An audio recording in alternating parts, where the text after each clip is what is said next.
Hey everybody, welcome to this episode of So Much JENergy. It's me, Jenny McKinney, and I am here this week on a solo podcast episode. Thanks for joining me. I'm excited this week because, well, it's a new week.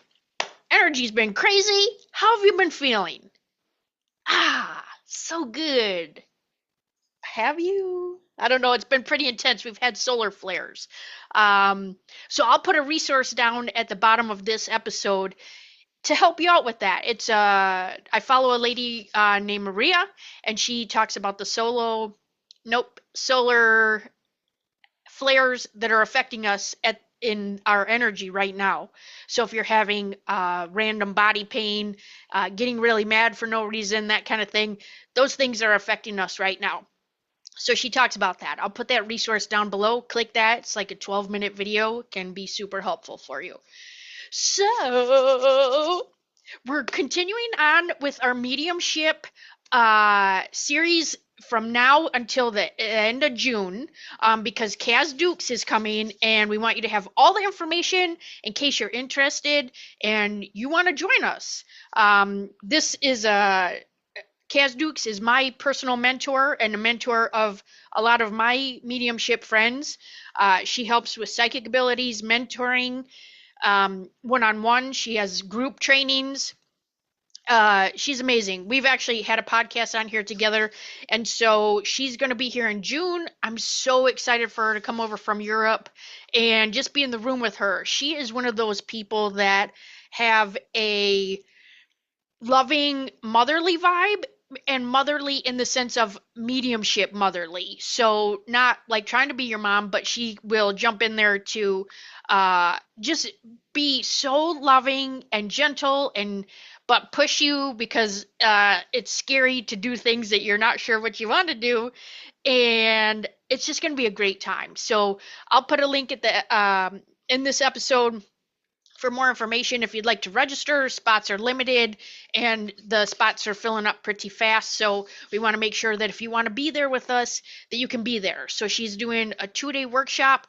It's evidential mediumship, which is you getting evidence for your sitter from your spirit person that you're talking to, and then trance mediumship, which is we would be considered channeling.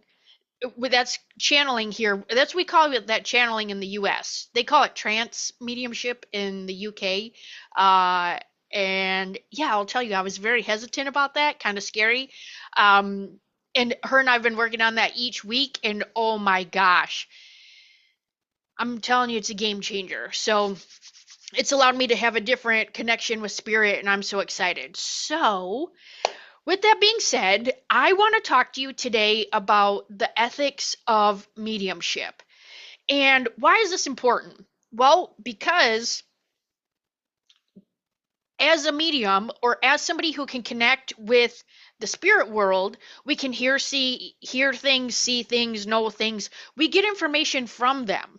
Okay, so what happens when your sitter is in grief, and or you're the one that is going to a psychic or a medium, and you're looking for a healing session, some answers, your heart is broken. I'm sure that there's a number of you that have been in this position. So with that,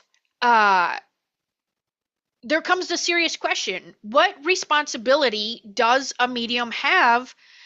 What responsibility does a medium carry? So when you claim, right, and I use that in quotes because not everybody is legit, when you claim to be the bridge between the living and the past, that have passed on, you're not just sharing messages, you're dealing with those people's deepest griefs and hopes, right? Because you want, as a sitter, you're looking for, again, that healing, that message, that information from that person. So let's be honest. Grief is powerful. And when someone's in pain, they're vulnerable. Have you ever felt that?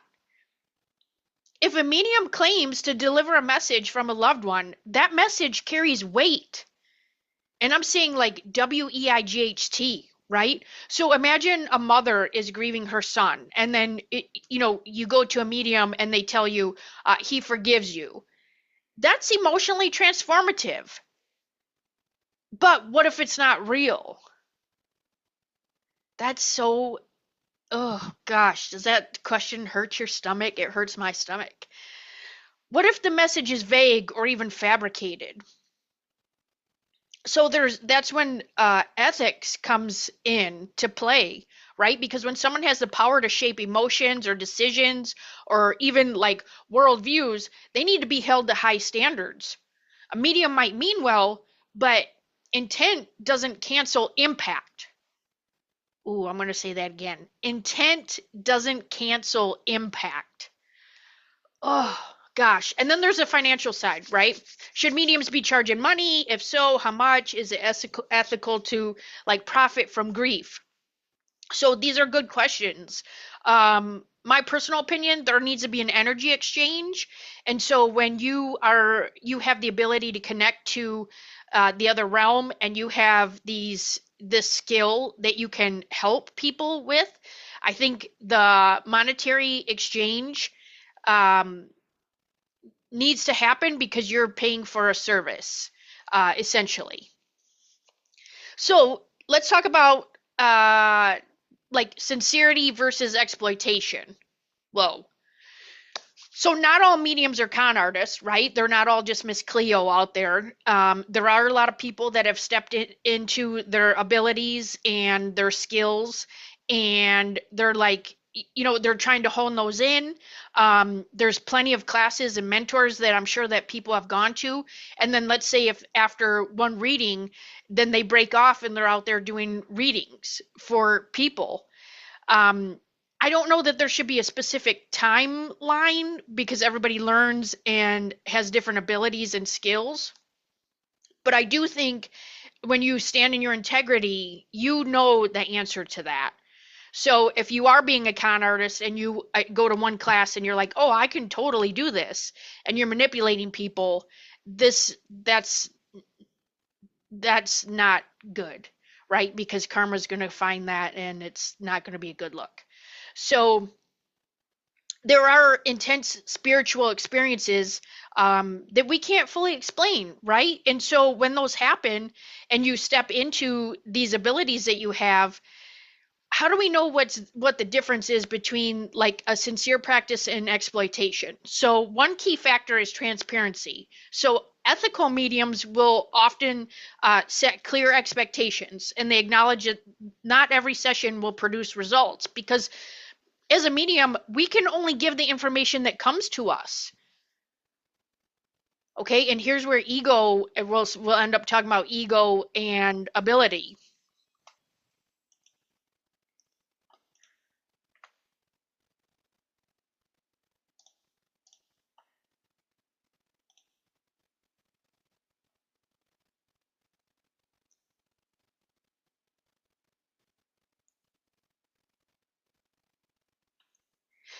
So one key factor is transparency. Ethical mediums often set clear expectations and they'll acknowledge that not every session will produce results.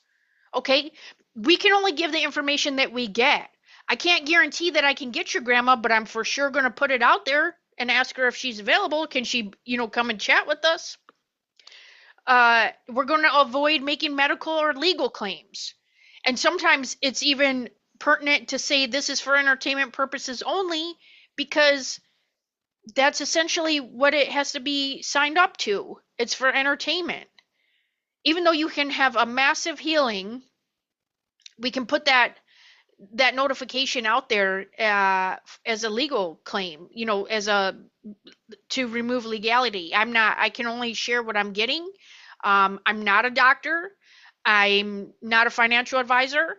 And so there are people out there who will push you to keep coming back again and again. Oftentimes they'll say, "Oh, you have an attachment.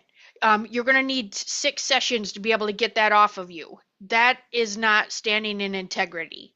That is manipulating you, and they're trying to tell you that they're going to fix a spiritual problem for a fee, and they're guaranteeing their income, and that is not a healing. That is, you are being manipulated. Okay, so let's also make sure that we are respecting cultural and spiritual boundaries. So that's part of the ethics in mediumship. So we want to make sure that we have a cultural lens that we're looking through, and we want to make sure that we are honoring cultural origins and not appropriating rituals for entertainment. Meaning, um, if you go out and you say like I'm going to smudge and remove everything, but you don't have the connection for that. Oops, I'm going to take that out of there. So where do I land on this? I think mediumship can be ethical and is ethical, but it must be handled with care and humility and responsibility. There's a huge responsibility for mediums. It's not just whether you can communicate with uh, spirits on the other side, it's about how you treat the living as well. Whew. So, to those considering mediumship, or even as a practice or as a client, ask questions. You can set boundaries and then trust your instincts.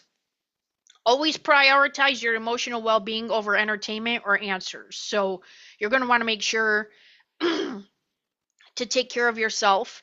And if you let me know how you feel about ethics and mediumship. So, if you are looking for a way to observe ethical mediumship, um, if you're looking for a mentor who is ethical, and is in it for the passion of not only getting spiritual information to the living, but who is passionate about making sure that spirits have a voice and are heard in the way that they're trying to be heard and meant to be seen in a way that they're trying to be seen. Join us June 28th and 29th. This will be a 2-day seminar, 2-day training with Caz Dukes. She'll be here. Actually, she'll be here on the 27th. We're going to do a meet and greet that Friday night. Just some snacks and like hugs and, little meet and greet. And then the 28th, we'll have evidential mediumship, which is getting evidence from the spirit world. And that's even a different connection. And then trance mediumship is going to be on Sunday. Both classes are 9 to 5. It's $300, and it's going to be a magical time. So you can register at jenny-mckinney.com. You just have to register. You don't have to pay right away. So if you do need to wait to pay, you can pay before June. So June 1st, you would just have to make the payment.